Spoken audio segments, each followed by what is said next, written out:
The parking garage under my office building has 240 spaces across 3 levels. I know this because facilities sent a memo about it in January when they reassigned spots after the renovation. I was moved from B1-47 to B2-112, which added about 40 seconds to my walk from the car to the elevator. I remember being mildly annoyed about it. I remember thinking that 40 seconds, twice a day, 5 days a week, would compound into something I could calculate if I cared enough. I didn't care enough. I adjusted within a week and stopped thinking about it entirely. I mention this because I want to be clear about something. I know this garage. I know the layout, the lighting, the way sound moves through it. I know which fluorescent panels flicker on B1 near the south stairwell. I know the oil stain shaped like a crescent moon 4 spaces from mine. I know the specific pitch of my shoes on the sealed concrete, a sound I've heard thousands of times and never once thought about until the Wednesday I'm going to describe. It was November 8th. I know the date because I'd just come from a dentist appointment, a cleaning, nothing significant, and I'd scheduled it during lunch so I wouldn't lose a full morning. I pulled into B2-112 at 1:47 in the afternoon. The garage was about a third full, which was normal for that time. Most people were upstairs working. The lighting was the same institutional yellow-white it always was. The temperature was what underground concrete temperatures always are in November. Cooler than outside, but not cold. The kind of neutral thermal environment your body doesn't register. I turned off the engine, gathered my phone and badge from the passenger seat, and got out. Closed the door. The echo of it traveled the way it should, a flat, dampened thud that bounced once off the low ceiling and dissolved. I pressed the lock button on my key fob and the car chirped. Normal. Everything was normal. I want to say that clearly. I want to establish it, because later I won't be able to say it anymore. And I need there to be a clean line between before and after, even if I can no longer tell you exactly where that line falls. I started walking toward the elevator. B2-112 is roughly 160 feet from the elevator lobby. I've never measured it, but I know my stride, and I know it takes me about 55 steps at a comfortable pace. The path takes me down the center lane between rows of parked cars, then a left turn past the concrete support column with the faded B2 painted on it, then straight ahead to the double elevator doors. I could walk it with my eyes closed. In a way, I almost always did. It was automatic movement, the kind your body performs while your mind is somewhere else entirely. That day, my mind was on the numb patch of gum above my upper left canine, where the hygienist had been particularly aggressive. I was running my tongue along it, cataloging the strange geography of reduced sensation, when I became aware of something so mundane that I almost didn't register it at all. Footsteps. Not mine. Behind me. Someone else walking through the garage. This is not unusual. This is the opposite of unusual. It's a shared parking garage in a mid-rise office building with 4 tenants and roughly 300 employees across different companies. People walk through it constantly. I heard other footsteps in there multiple times a week and had never once given them a second thought. What you do, what everyone does, is file that sound under someone else going to their car or someone else coming back from lunch and continue with your life. The filing is instant, unconscious, complete. I filed it. I kept walking. I ran my tongue along the numb spot on my gum. I thought about the 2:30 meeting I had to sit through, and whether anyone would notice I'd moved the slide deck from 14 pages to 11. The footsteps behind me were just footsteps. The sound of a person in a place where people regularly were. But here is the thing.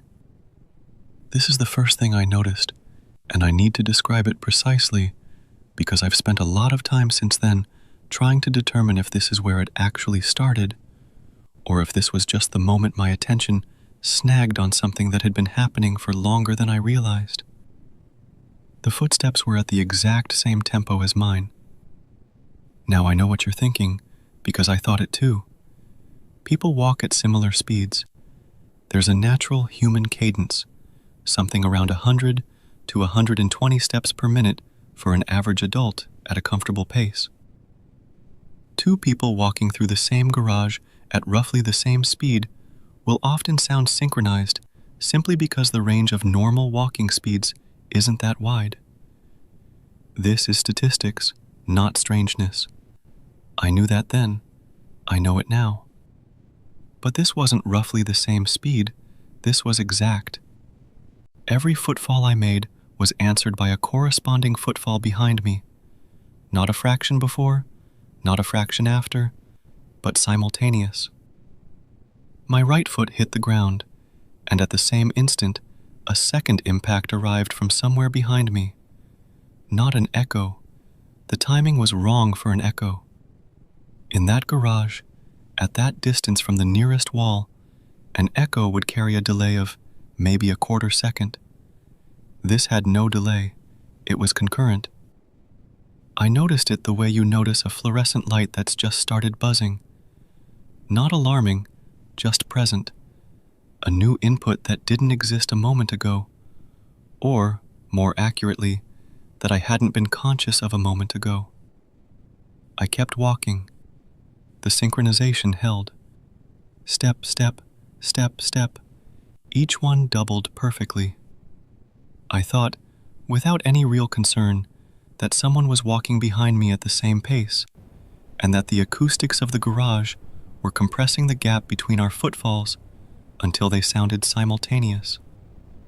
Concrete and low ceilings do strange things to sound. I'd taken an acoustics elective in college, not because I was interested, but because it fulfilled a requirement, and I remembered just enough to construct a plausible explanation. I reached the point where I normally turn left past the support column. I turned. My footsteps changed angle, which meant the echo profile should have shifted. In a parking garage, when you change direction, the surfaces your sound bounces off change too. Distances to walls change. The whole acoustic geometry reconfigures. I knew this, not consciously in the moment, but somewhere in the background processing of my brain, the part that handles spatial awareness and expects certain things from the physical world. The footsteps behind me turned with me. I don't mean that I heard someone else turn left at the same time, someone following the same path to the elevator, which would have been perfectly normal. I mean the footsteps maintained the exact same spatial relationship to me after the turn as before it.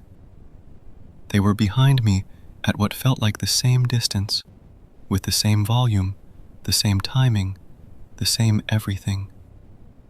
As if the turn hadn't happened. As if whatever was producing that sound existed at a fixed point relative to me, rather than at a fixed point in space. I slowed down. This was not a conscious decision. My body did it the way your body pulls your hand back from a hot surface before your brain has finished saying the word hot. Something in my motor system reduced my pace by maybe 15% over the span of 3 steps. It was subtle. If someone had been watching me, they might not have noticed. I barely noticed. The footsteps behind me slowed down at the same rate, over the same number of steps, and settled into the new tempo with no adjustment period. That was the moment the filing system in my head rejected the folder. The sound behind me could no longer be automatically sorted into someone else walking in the garage. It had violated too many parameters. Same speed, same direction change, same deceleration curve. The explanation I'd constructed, 2 people at similar paces plus acoustic compression, couldn't account for the deceleration match. A real person behind me would have maintained their own pace or adjusted independently. The odds of someone matching my unconscious, unplanned slowdown step for step were not impossible, but they were remote enough that my brain flagged it. I want to be honest here.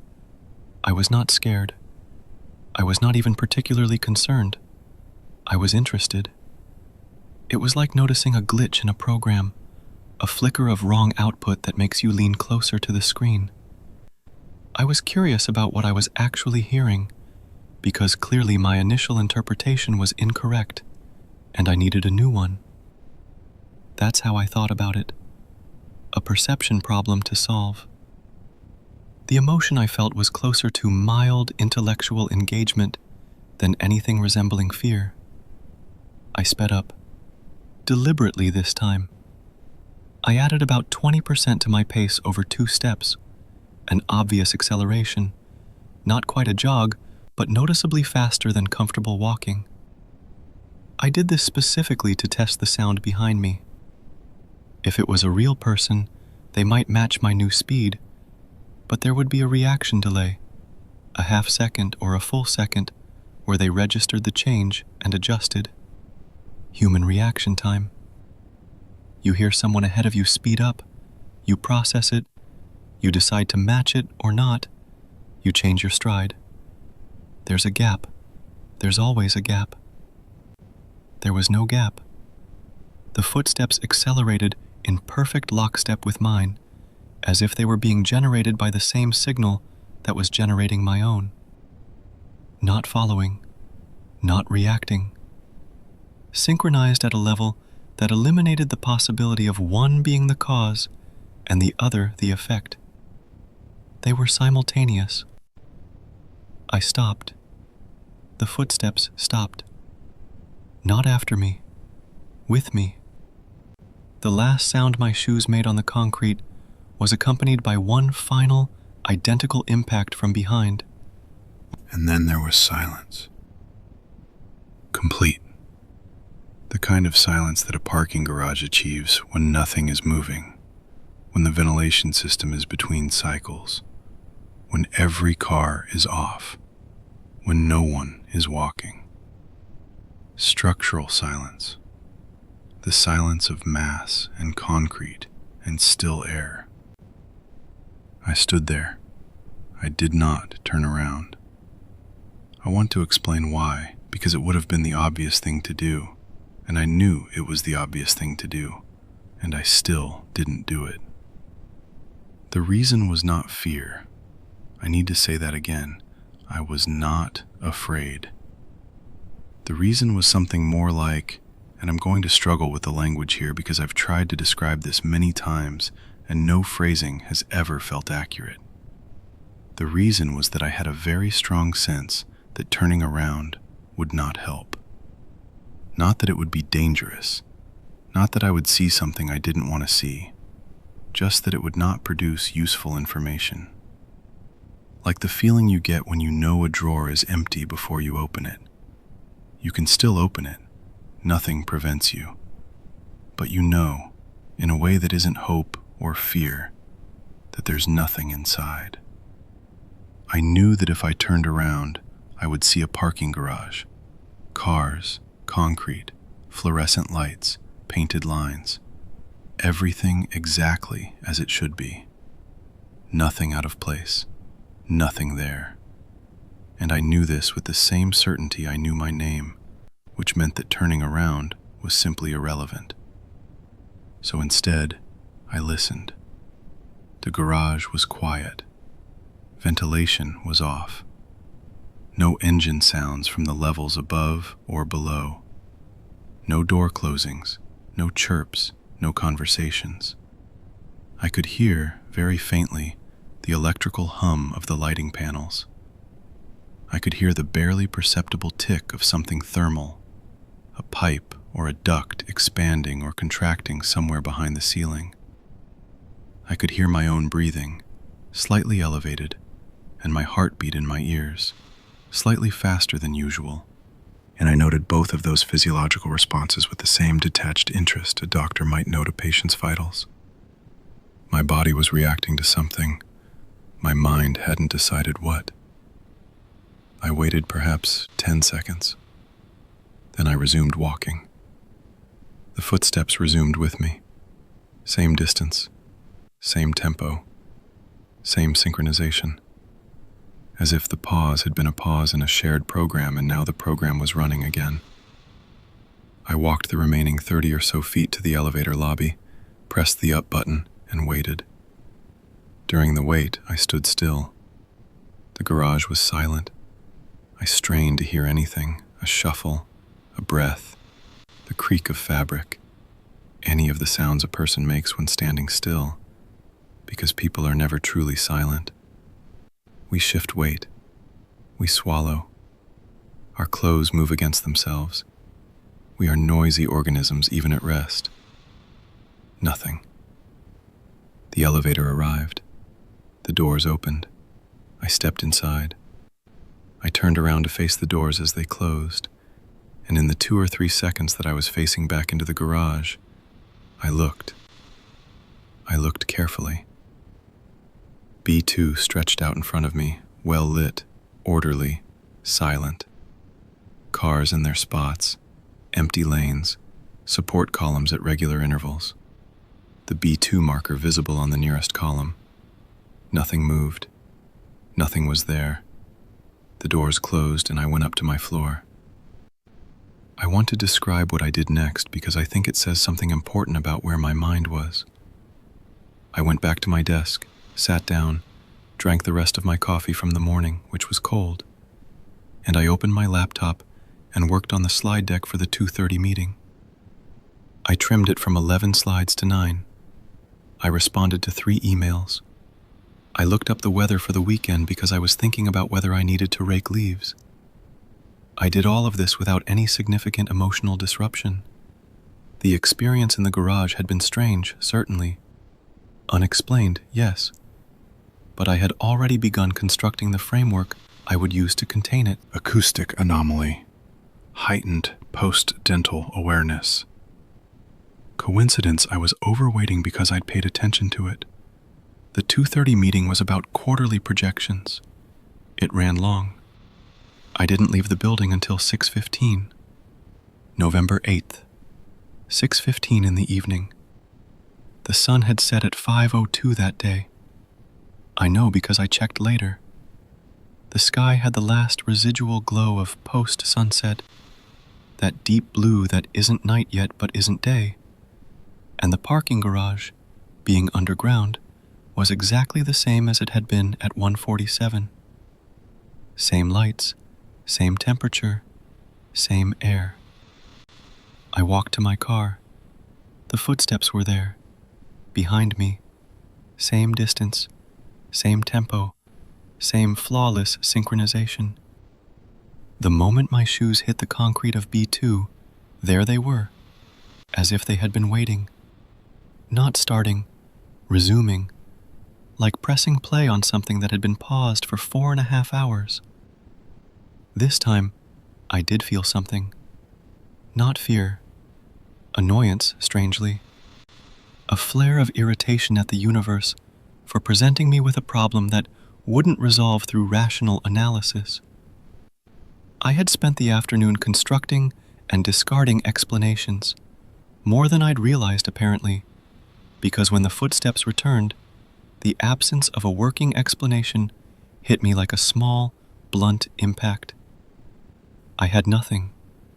Not acoustics, not coincidence, not misperception. Nothing that survived contact with the data. I walked to my car at a normal pace. The footsteps matched. I unlocked the car. I got in. I closed the door, and the inside of the car was suddenly hermetically quiet, the way cars are when you seal yourself inside them in an underground space. No outside sound. The footsteps were gone. I sat there for a moment, key in the ignition, not starting the car. I was listening. Through the closed windows and sealed doors, I was listening for footsteps on concrete, and there were none. And I told myself this was because car doors block sound, and because there was nothing there to make sound, and because the whole thing was a perceptual artifact I would figure out eventually. I drove home. The drive was 22 minutes. I listened to a podcast about supply chain economics, which was a topic I had no particular interest in, but which had been recommended by a colleague whose judgment I generally respected. I pulled into my driveway. My house is a 3-bedroom ranch in a subdivision built in the late 90s, set back about 40 feet from the street with a concrete driveway that runs alongside the house to a detached single-car garage I never use for parking because it's full of boxes from a move 3 years ago that I haven't finished unpacking. I turned off the car. I opened the door.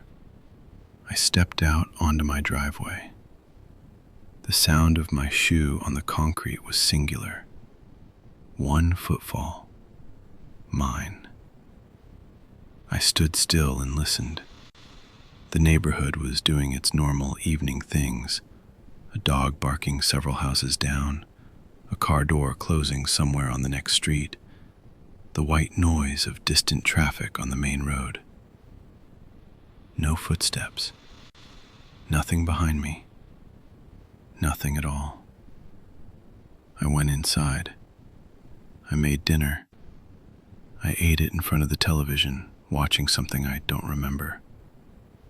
I went to bed at 10:30, and I slept the way I always slept, which is to say, unevenly, waking once around 2 to use the bathroom, and once around 4 for no reason, lying there in the dark for 10 minutes before falling back asleep. Normal. All normal. The next morning was Thursday. I drove to work. I parked in B2-112. I got out. One footfall. Mine. Concrete. The expected sound. I took a second step. Mine. A third. Mine. I was alone in the garage, and the garage sounded like a garage with one person walking in it. The relief I felt was disproportionate to the situation, which told me something about how much the previous day's experience had actually affected me, despite my belief that I'd been handling it with intellectual detachment. You don't feel relief at normalcy unless normalcy had been threatened. I walked to the elevator, took it up, worked, meetings, emails, the usual texture of a Thursday, nothing notable. At lunch, I went down to the garage to get a jacket from my car because the office was cold. I walked to B2-112 and back. My footsteps were mine, singular, no doubling, no companion sound. I felt, again, that disproportionate relief, and this time I also felt something like embarrassment at myself for having been so unsettled by what was clearly some kind of acoustic fluke. I left work at 5:40 that evening. I walked through B2 to my car. The footsteps were back. Same distance, same sync, same everything. As if the hours between hadn't happened. As if they were a continuation, not a recurrence.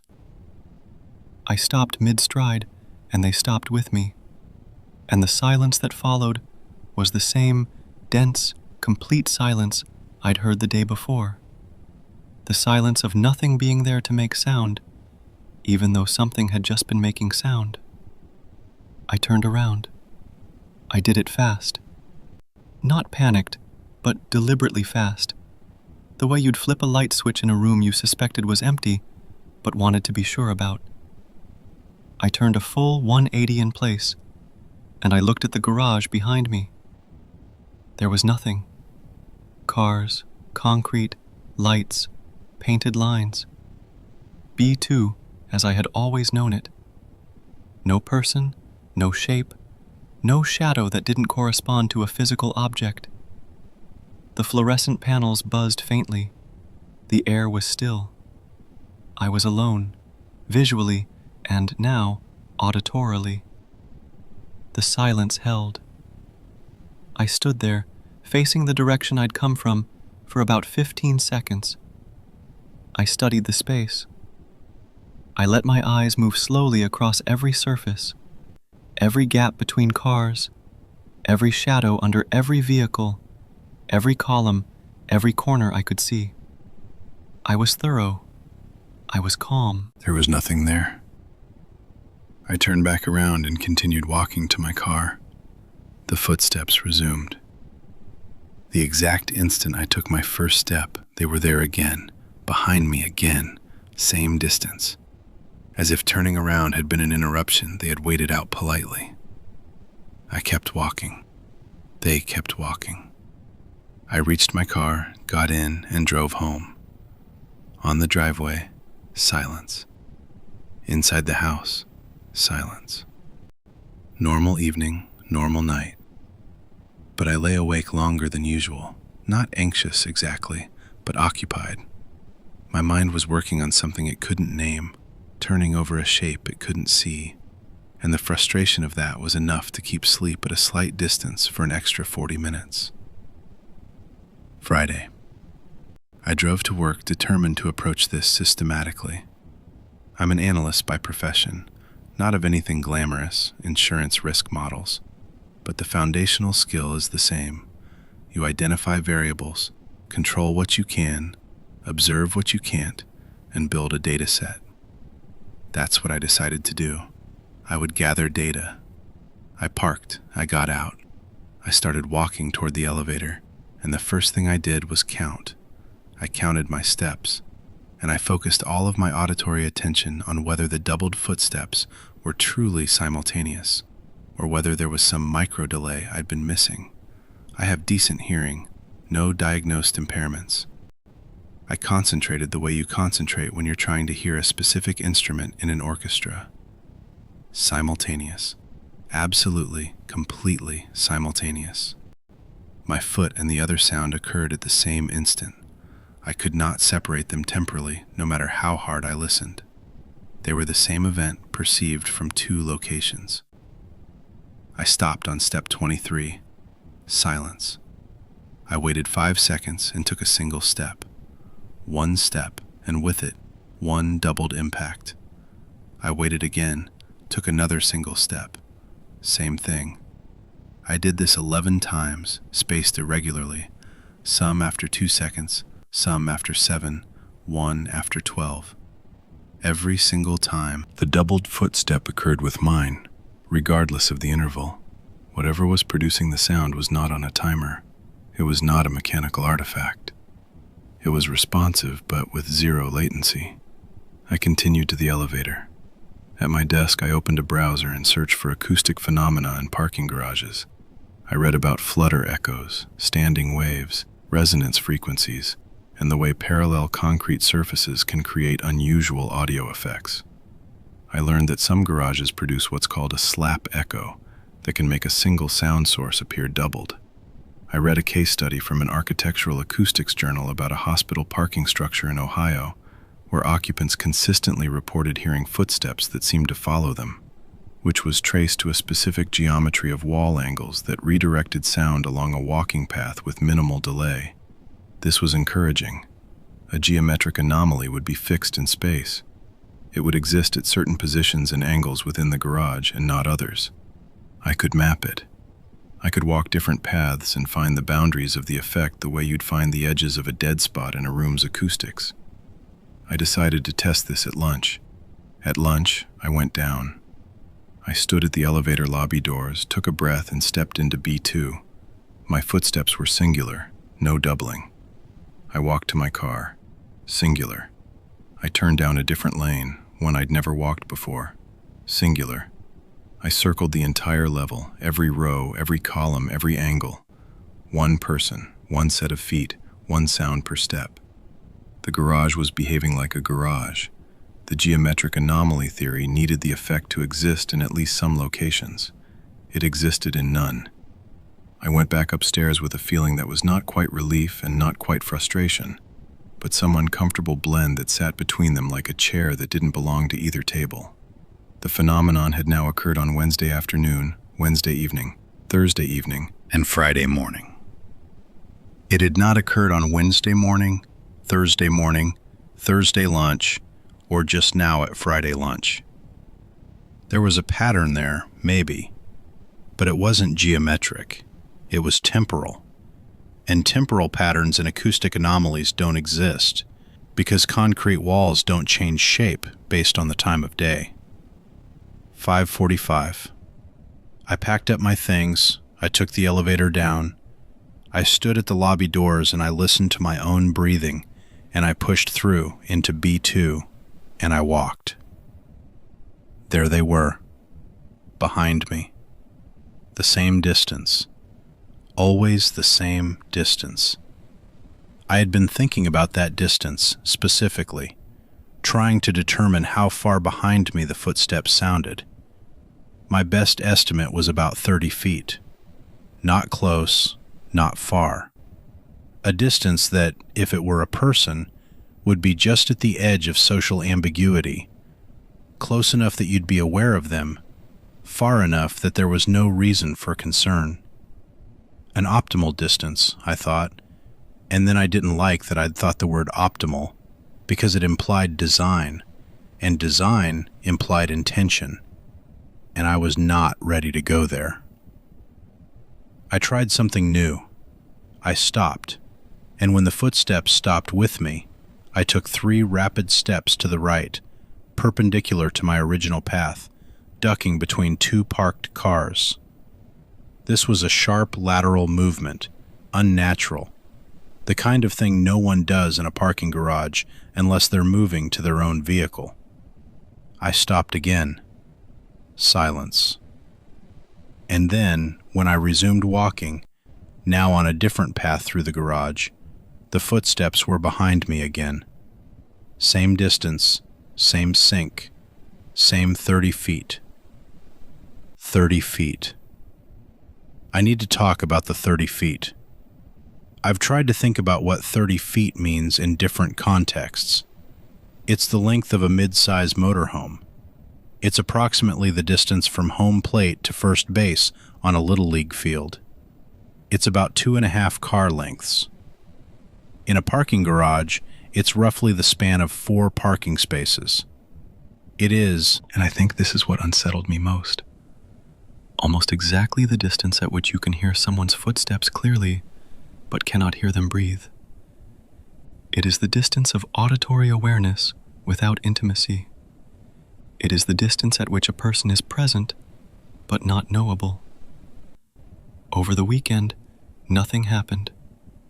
I went to the hardware store on Saturday. I went to my car, which was parked in my driveway many times. I walked on concrete, on asphalt, on the paver stones in my backyard. My footsteps were mine alone. I raked leaves. I watched football. I grocery shopped. The world was normal, and I moved through it normally, and no sound followed me that wasn't my own. Monday morning, B2. There. I had begun to expect it, which is its own kind of unsettling. The transition from anomaly to pattern to expectation had happened without my permission. My body had started to predict it, had started to brace for it, had started to produce a small adrenaline response the moment I stepped off the elevator onto B2. Not because I was frightened, but because my nervous system had learned that this environment correlated with the phenomenon and was preparing accordingly. I was being conditioned. Monday, I timed my walk. 53 steps from car to elevator. At my pace, this took about 42 seconds. The footsteps were present for all 53 steps and all 42 seconds. When I reached the elevator and pressed the button and stood still, they stopped, and the silence was, as always, absolute. I went upstairs. At lunch, I went down to B2 with my phone set to record audio. I opened the voice memo app, hit record, put the phone in my shirt pocket with the microphone facing out, and walked my normal route. I was alone. My footsteps were singular. I walked back to the elevator, stopped the recording, and played it back immediately, right there in the elevator. I heard my footsteps, sounding normal, and the ambient hum of the garage. and nothing else. I hadn't expected otherwise, but I had to do it. The scientific method requires data collection, even when you expect null results. That evening, 5:50, I went down to B2 with the phone recording again. I walked. The footsteps were there, behind me, same as ever. I walked to my car, maintaining a steady pace, and I played back the recording in the driver's seat before starting the engine. My footsteps. The ambient hum. Nothing else. The recording captured one set of footsteps. Mine. I played it again. I turned the volume all the way up and pressed the phone's speaker to my ear. One set of footsteps. I could hear the slight variation in each impact, the natural inconsistency of a human gait, the heel strike slightly louder than the toe off. One person walking. Nothing else. I sat in the driver's seat and I played the recording a third time, with the volume at maximum, the speaker pressed against my ear. My footsteps were there, clear, the natural inconsistency of a human gait, heel strike slightly louder than toe off. The ambient hum was there. The faint thermal tick of a pipe somewhere in the ceiling was there. And the space where the second set of footsteps should have been was not silent, but vacant. Present the way an empty chair is present, shaped like an absence. The microphone had not heard them, which meant either the sound was real and fell outside the capture range of a consumer-grade phone mic, which was technically possible, or the sound did not exist outside my own head. I sat with that for a while. Neither option was comfortable, but for different reasons. A sub-threshold acoustic phenomenon was at least physical, at least located in the world outside my skull, at least something I could chase with better equipment. A sound that existed only in my perception was located somewhere I couldn't send a microphone, or a meter, or another person. It was located in me. I noted, with the clinical detachment of someone filling out their own medical chart, that I should probably be concerned about my mental health. I filed the thought and moved on to the data. Because the data didn't fit that explanation either, I'd read enough to know the profile. Auditory hallucinations are voices, or simple tones, ringing, buzzing, clicking. They don't track your movement through three-dimensional space. They don't hold a fixed distance behind you as you turn corners. They don't match your deceleration curve with zero latency.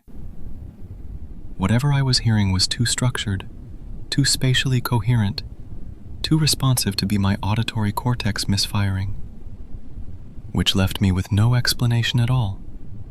Not the acoustic one, which the lunch test had weakened.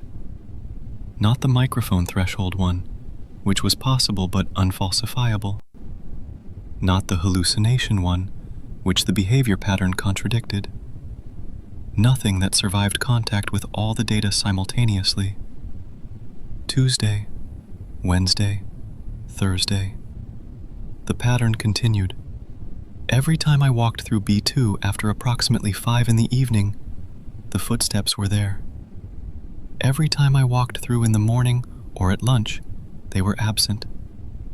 I tested this boundary repeatedly. I went down at 4:30 on Wednesday, nothing. At 4:50, nothing. At 5:10, there. I went back up, came back down at 5:15, still there. The onset wasn't tied to an exact time, but it was consistently in the late afternoon or early evening range.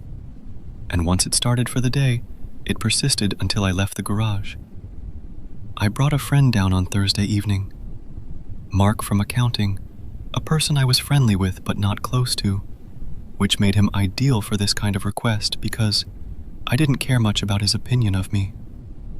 I told him I thought there was a weird echo in the garage and asked him to come listen.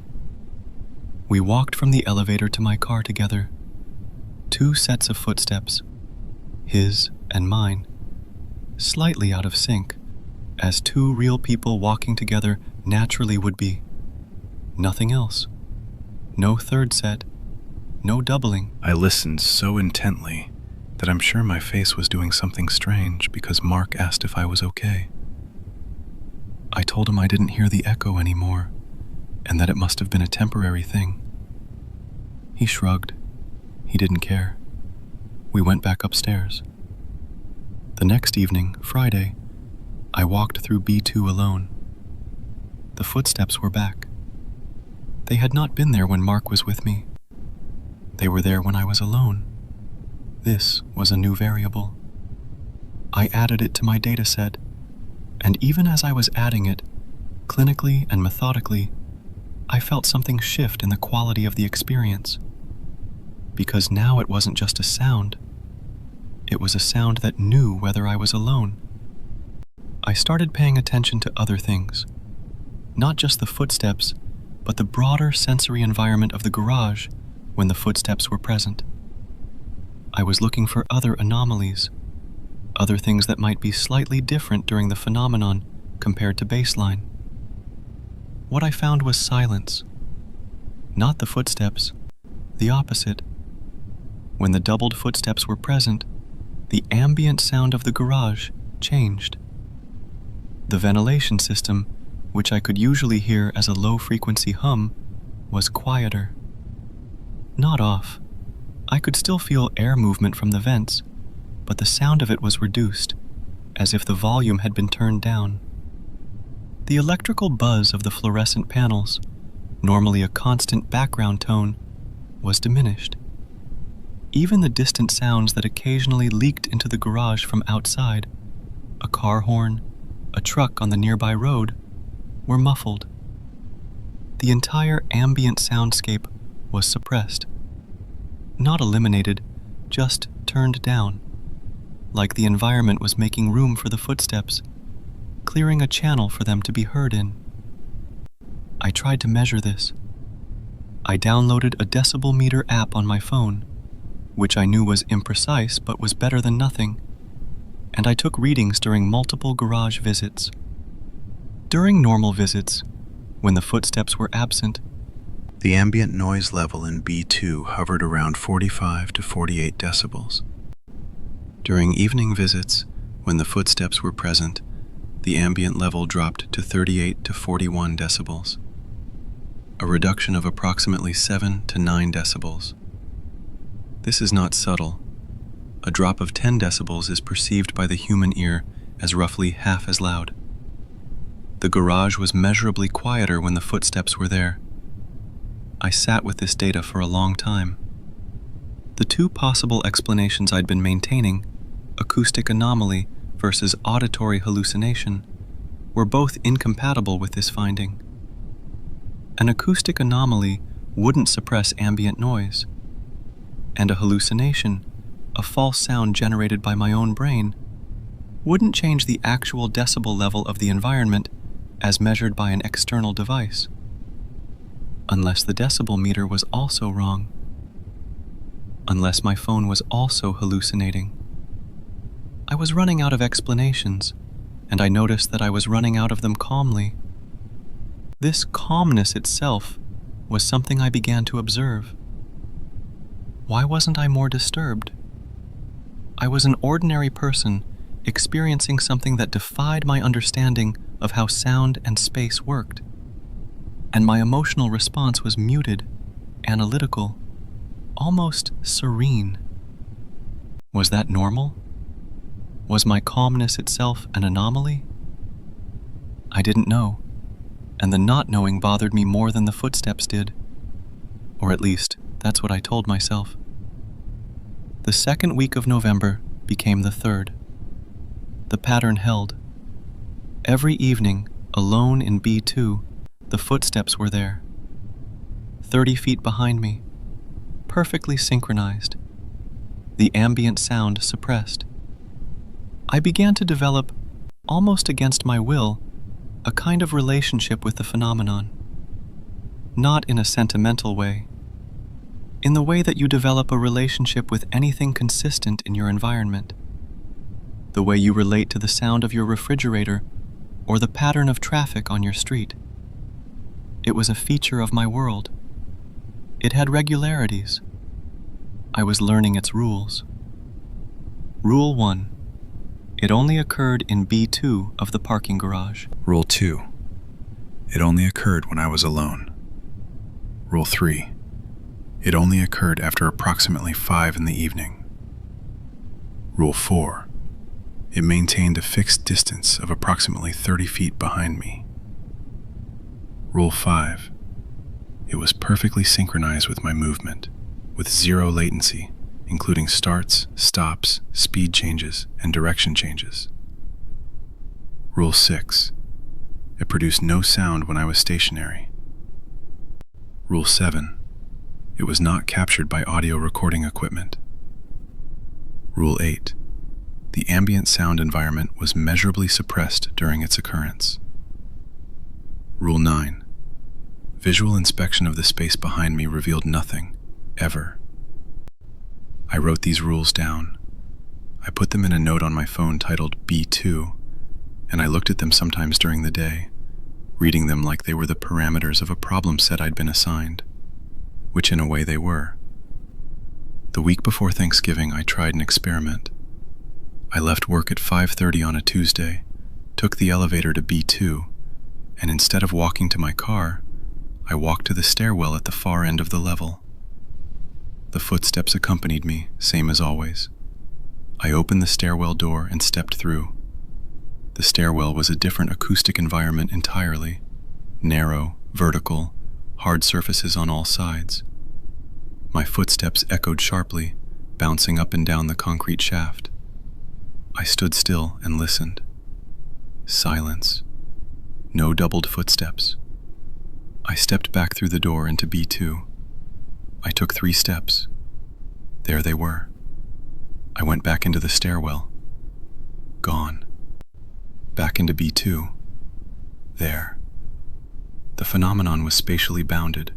It existed in B2 and only in B2. The stairwell, which was technically part of the same structure, separated by only a fire door, did not contain it. I walked up the stairs to B1 and walked around. Nothing. Just my footsteps. Down to B3. Nothing. Only B2. I stood at the boundary, the open fire door between B2 and the stairwell, and I put 1 foot in the stairwell and 1 foot in B2, and I took a step. The foot that landed on B2 concrete produced a doubled sound. The foot in the stairwell produced a single sound. I did this several times, alternating, and each time the doubling tracked perfectly with which foot was on B2 floor surface. It was the floor, or something about the floor, or something about B2 as a space. The doubling was tied to the physical boundary of that specific level. I should tell you about Thanksgiving. I drove 4 hours to my sister's house. I ate turkey. I watched my nieces argue about a board game. I sat in a living room with 8 other people, and I was, by every external measure, present and normal. But I was thinking about B2. I was thinking about the 30 feet. I was thinking about the suppressed ambient sound and the way the footsteps knew when I was alone, and the way they existed in a specific bounded space that my phone could not record them in, but that my ears could hear them in, and that a decibel meter could indirectly confirm through the suppression of other sounds. My sister asked me if I was okay. I said I was fine.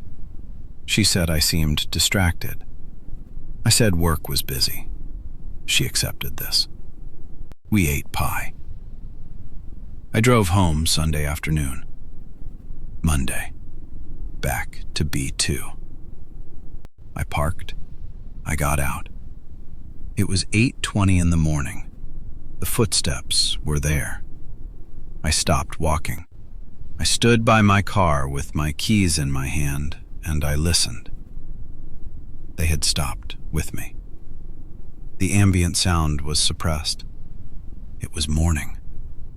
Rule 3 was broken. It had been morning only for the first time. The phenomenon was changing. Its parameters were shifting. I walked to the elevator. The footsteps accompanied me, same as always. 30 feet. Perfect sync. I rode up. I sat at my desk. I opened the note on my phone and I deleted Rule 3. It only occurs after approximately 5 in the evening, and I replaced it with Rule 3. Occurrence times are variable and may be expanding. At lunch, I went down. The footsteps were there. They were now present during my lunch visit, which they had never been before. In the past, they had only occurred after 5. Now, they were there in the morning and at midday. The only time window I hadn't checked was the middle of the night, and I was not going to check the middle of the night. I told myself I was not going to check the middle of the night. The next 2 weeks, the phenomenon was present during every visit to B2, regardless of time. Morning, midday, evening, always there, always the same. The time boundary had been the first rule to fall, and I found myself waiting for the others to fall too, with a kind of resigned anticipation that I recognize now as a form of surrender I wasn't admitting to. On December 9th, a Monday, I was walking through B2 in the evening, and I stopped, as I often did, to listen to the silence. The footsteps had stopped with me. The ambient sound was suppressed. I stood very still, and I noticed something new. The air behind me was warmer. Not hot, not dramatically warmer, just a degree or two. The way you can feel another person's body heat if they're standing close enough. That faint thermal presence that your skin detects before your other senses confirm it. Except the source of this warmth was 30 feet away. You cannot feel someone's body heat from 30 feet. That is not how thermodynamics works. Thermal radiation dissipates with the square of the distance.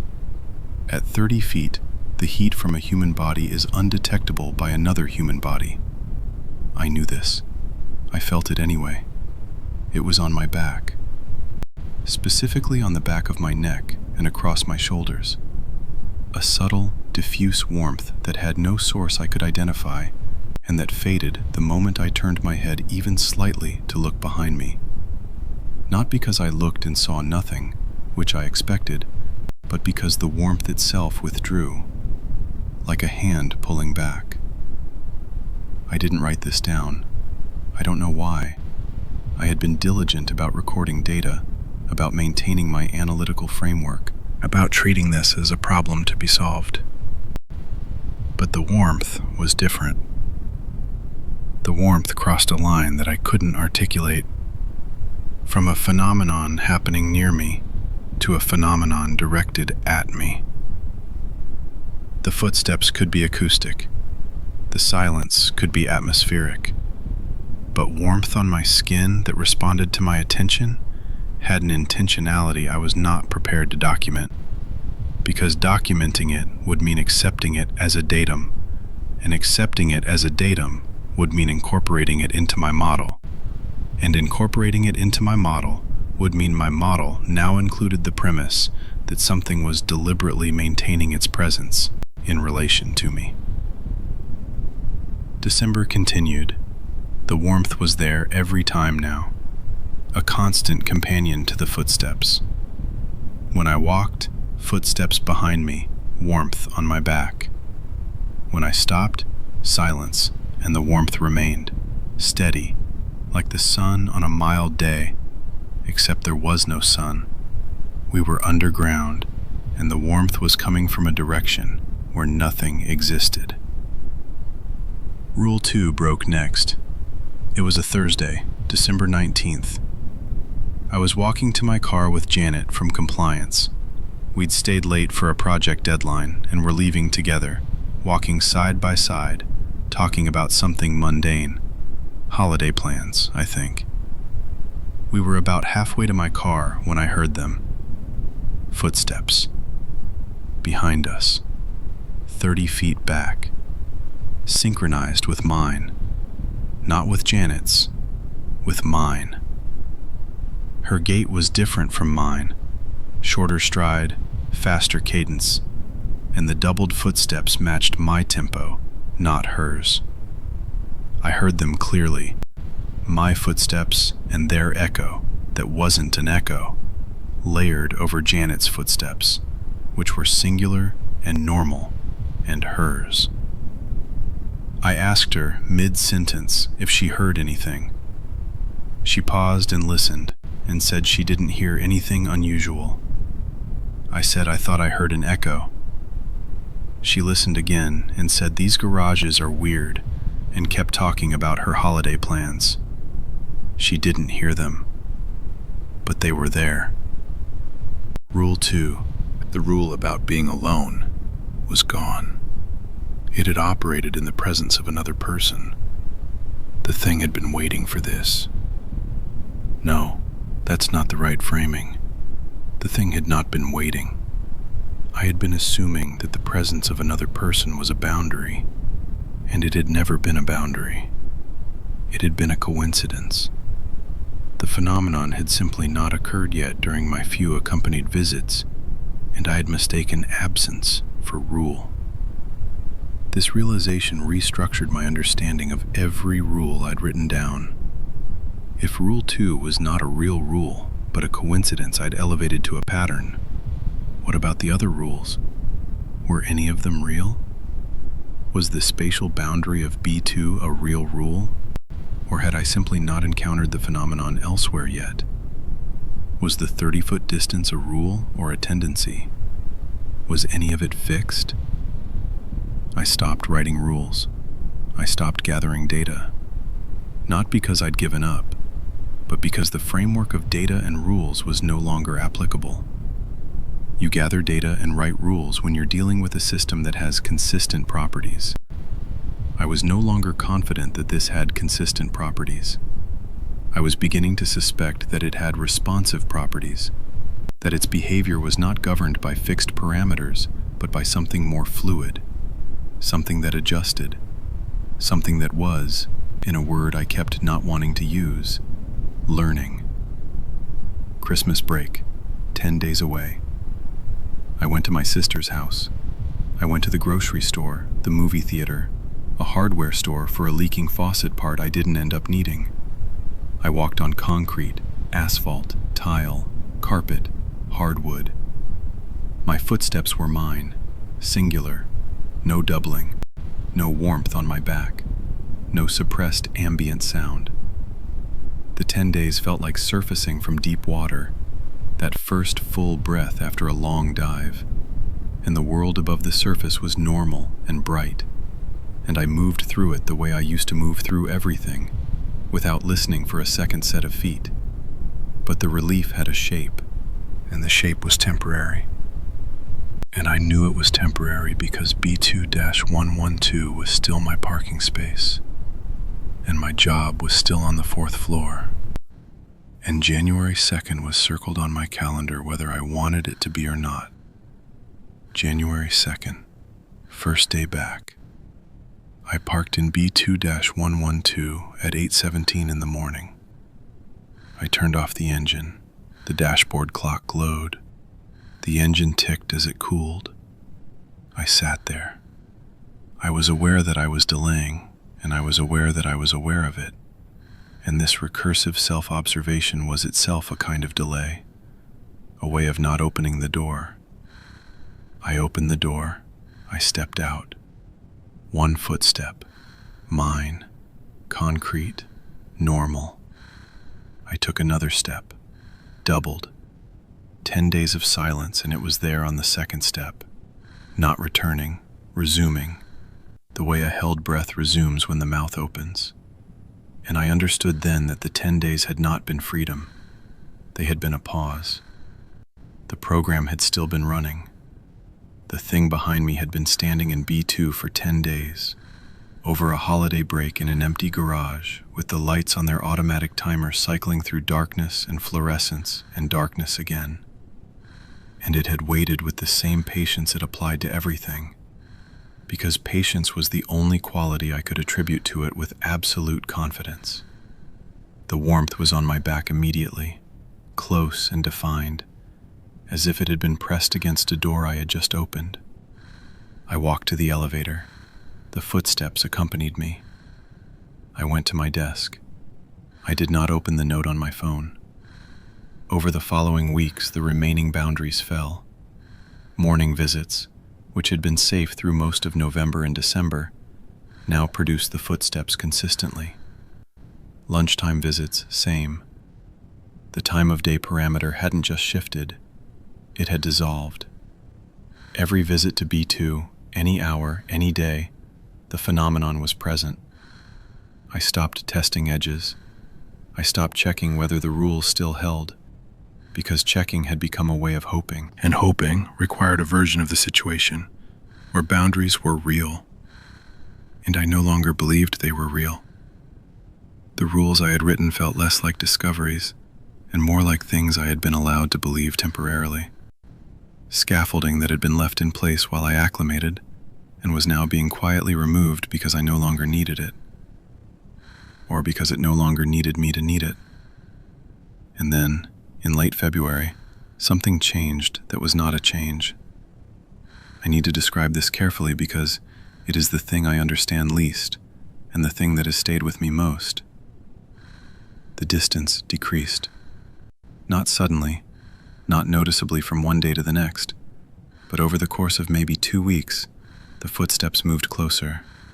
Where they had been 30 feet, they became 28, then 25, then 20. I didn't measure this. I couldn't have measured it. It was a felt distance, a spatial intuition, the same sense that lets you know roughly how far away a sound source is, even without visual confirmation. The footsteps were getting closer, incrementally, the way a tide comes in. So slowly you can't see it move, but you look down and the water is at your ankles when it used to be at the edge of the sand. The warmth intensified in proportion, not uncomfortably, not alarmingly, just more present, like the sun moving from behind a thin cloud, like a person leaning slightly closer during a conversation. 20 feet became 15, 15 became 12. At 12 feet, I could have turned around and, if there had been a person there, I would have been close enough to see the color of their eyes. 12 feet is intimate distance in a parking garage. It's the distance at which someone's presence becomes undeniable, at which you either acknowledge them or deliberately ignore them, and either choice carries social weight. I was deliberately ignoring it. I knew this.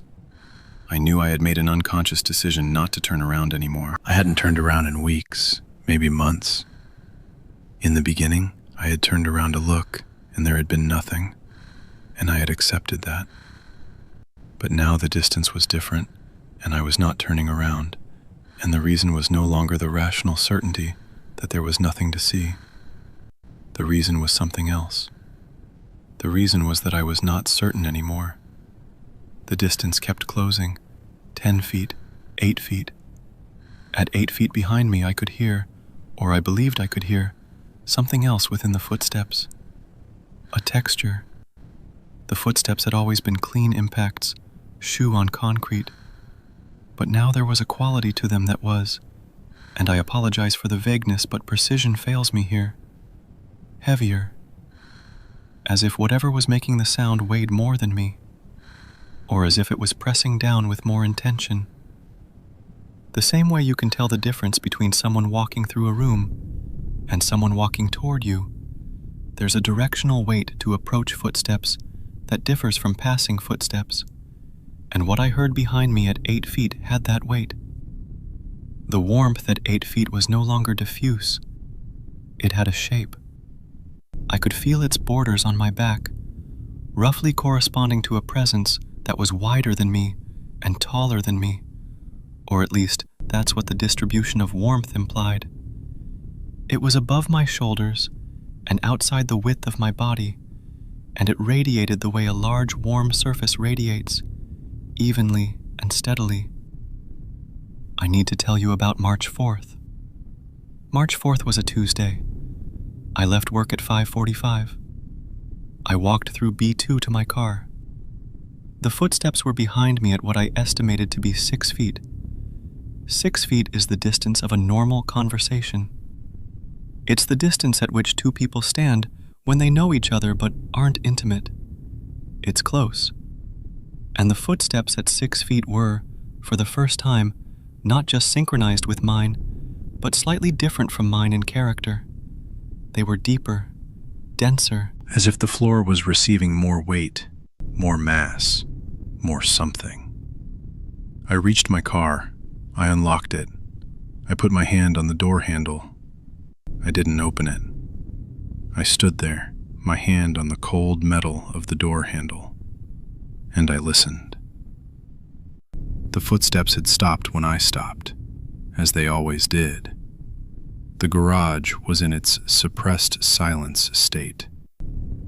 The warmth was on my back, close, defined, large.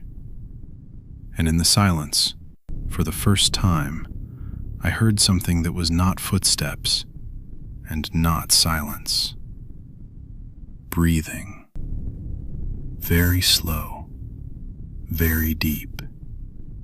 Not ragged, not threatening, not the horror movie breathing of something monstrous. Slow and deep and even. The way a large animal breathes when it is at rest. The way you can hear a horse breathe in a quiet stable. That massive, unhurried exchange of air. It was behind me, 6 feet behind me. And it was, like the footsteps, like the warmth, absolutely not something that any microphone would have recorded. I was certain of this without testing it, because it existed in the same layer of perception as everything else. The layer that was real for me and unreal for devices and other people. I stood at my car and I listened to it breathe. Each inhalation lasted maybe 4 seconds. Each exhalation maybe 5. There was a pause of 2 seconds between breaths.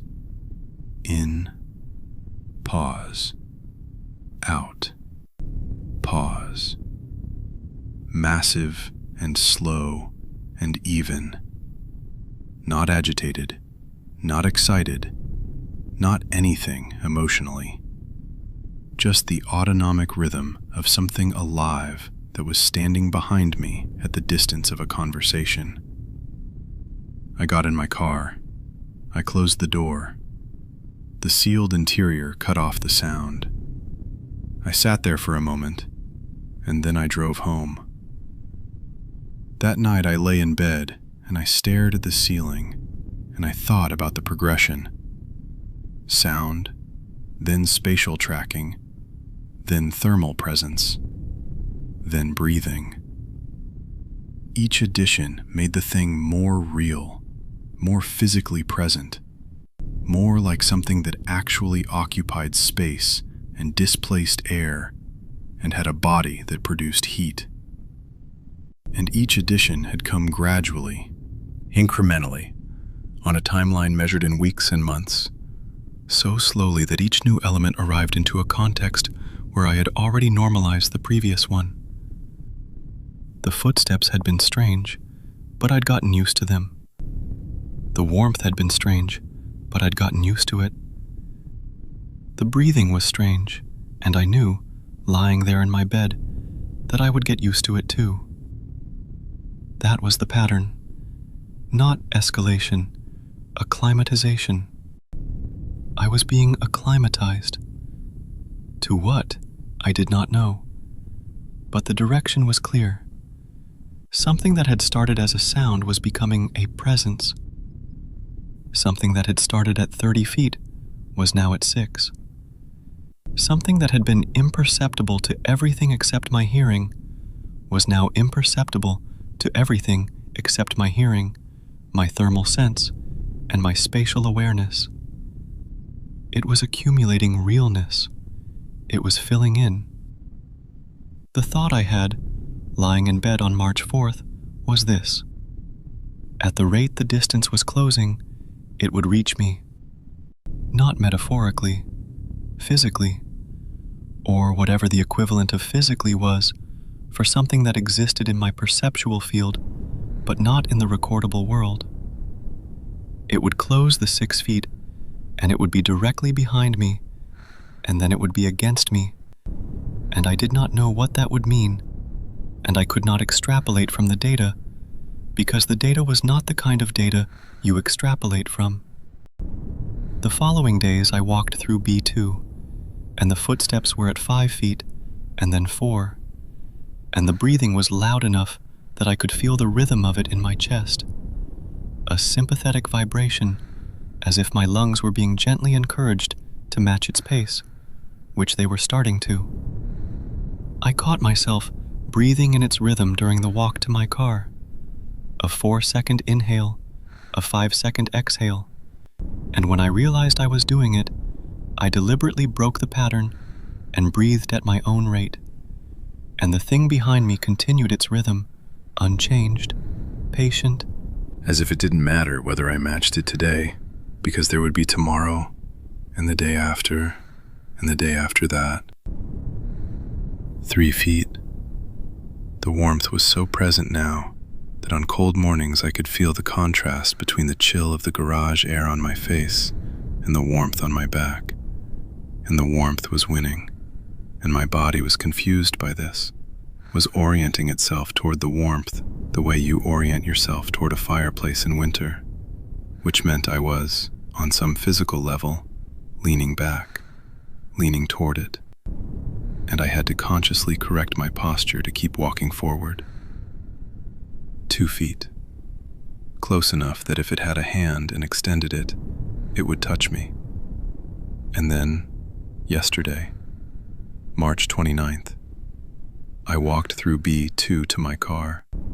The footsteps were directly behind me, so close that they were almost indistinguishable from mine, the doubled impact now functioning less like 2 separate sounds and more like one sound with extra mass. The warmth was a wall at my back, the breathing was in my ears, and I felt something else, something new, the last new thing so far. Weight, not on my shoulders, not on any specific part of my body, just weight. A general, distributed sensation of increased gravity, as if the air itself behind me had become denser, as if I were walking in front of a wave that hadn't broken yet. Not pushing me, not pulling me, just there, bearing down on the space I had just vacated, filling my wake the way water fills the space behind a moving boat. I walked, and it was there, and when I stopped at my car, it was there, and when I stood still, it was there, and it was not uncomfortable, it was almost, and I say this with full awareness of how wrong it sounds, comforting, the way pressure can be comforting, the way a heavy blanket is comforting. It was present, and it was close, and it was warm, and it breathed, and it weighed something, and it had spent 5 months moving toward me at a pace so gradual that I had normalized each stage before the next one arrived. I got in my car, the door sealed, silence. I drove home. This morning I woke up and I lay in bed, and I listened to the house. The refrigerator hummed. A bird called outside. My neighbor started their car. Normal sounds at normal volumes. And then I got up and I walked to the bathroom, and my bare feet were on the hallway hardwood, and I heard, or I think I heard, or I am almost certain I heard, a second set of footsteps on the hardwood behind me. Very faint, much fainter than in the garage, like a whisper of the sound I'd been hearing for months, played through a wall, reduced to its ghost. The hallway was dim. The heat hadn't kicked on yet. The house had that early morning stillness where every small sound is distinct and separate. The refrigerator compressor in the kitchen, a cardinal calling from the maple tree outside the bedroom window, the faint creak of the house itself settling into another cold morning. I stopped. The sound stopped. I stood in my hallway in my bare feet, and I listened the way I had learned to listen over 5 months, with everything, not just my ears, but my skin, my spatial sense, the part of my brain that maps where things are without seeing them. I took another step. My footstep on the hardwood, and under it, just barely, just at the threshold of perception, a second impact that could have been the floor flexing, or the house settling, or my imagination. I stood still again, and the air behind me moved. Not a draft, the windows were closed. Not the furnace cycling on, because the furnace hadn't started yet. I could tell because the baseboard vents were silent. It was a displacement, brief and close. The kind of air movement you feel against the back of your neck when someone who has been standing very still shifts their weight. It touched the skin above my collar, a single, soft push of air that had been moved by something. And then it was gone. And the hallway was perfectly still again, and the cardinal was still calling, and the refrigerator was still humming, and everything was normal, except that the hardwood under my bare feet was warm. Not the whole floor, just the section behind me, just the 3 or 4 feet of hallway I had already walked across. Warm the way a seat is warm when someone has just stood up from it. Warm the way a space is warm when something has been standing in it. I went to the bathroom. I brushed my teeth. I looked at myself in the mirror, and I looked normal. I looked exactly like a person who had slept adequately and was preparing for a normal day. There was nothing in my eyes or my expression or my posture that indicated anything was wrong. I am at work now. I have not gone down to B2 yet today. I am sitting at my desk, and I am writing this because I want there to be a record that is precise and rational and complete, written by a person who is, by every measure I can apply, mentally sound. I am not anxious. I am not depressed. I am not delusional. I can tell you the date, the day of the week, the name of the president, my social security number, and the contents of my last 3 meals.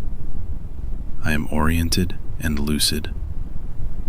But I am thinking about this morning, about the hardwood hallway, about the sound that was almost too faint to hear, and the warmth that was almost too slight to feel.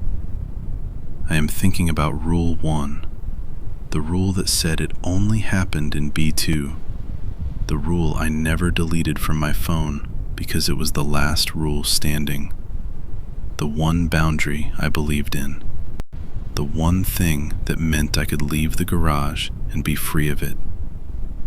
And I am thinking about how every other rule fell, how each one turned out to be not a rule, but a temporary condition. How each boundary I identified was eventually crossed, not suddenly, not dramatically, but with the same patient, incremental precision that characterized everything about this phenomenon. Time of day stopped mattering. Other people stopped mattering. The distance closed. The perceptual channels multiplied. Every limitation I mapped was eventually revealed to be not a wall, but a line drawn in sand that the tide was slowly, inevitably erasing. I am thinking about whether the hallway this morning was the tide reaching the next line. I am thinking about the fact that in 5 months, I have never once seen anything behind me. Not once. Every time I have looked, there has been nothing. An empty garage, an empty hallway. Nothing.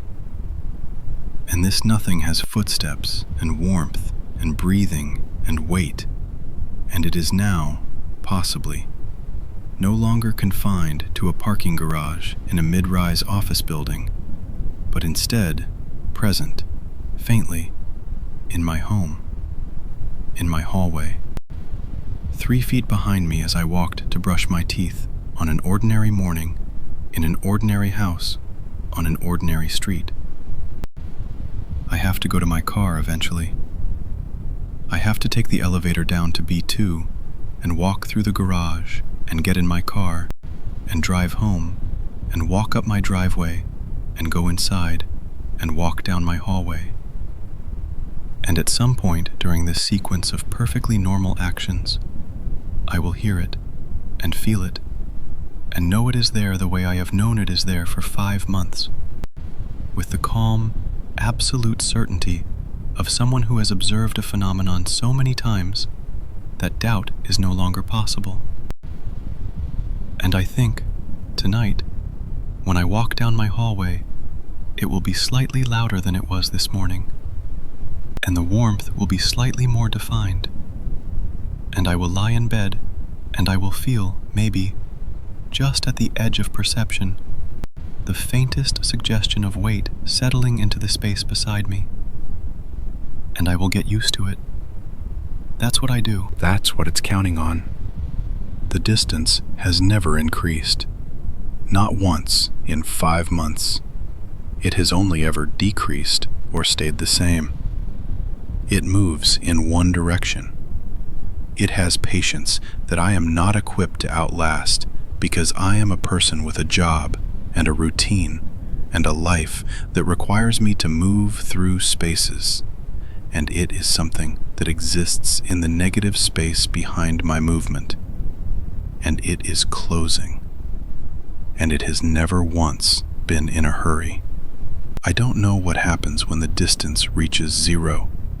I don't know what it means for something that doesn't exist on recordings, that other people can't hear, that produces no visual evidence to arrive. But I know it's closer today than it was yesterday. And I know it will be closer tomorrow than it is today. And I know this with the same quiet, factual certainty with which I know that my parking space is B2-112, and that the walk to the elevator takes 55 steps, and that the garage has 240 spaces across 3 levels. Some things you just know because you've been there enough times. I've been there enough times.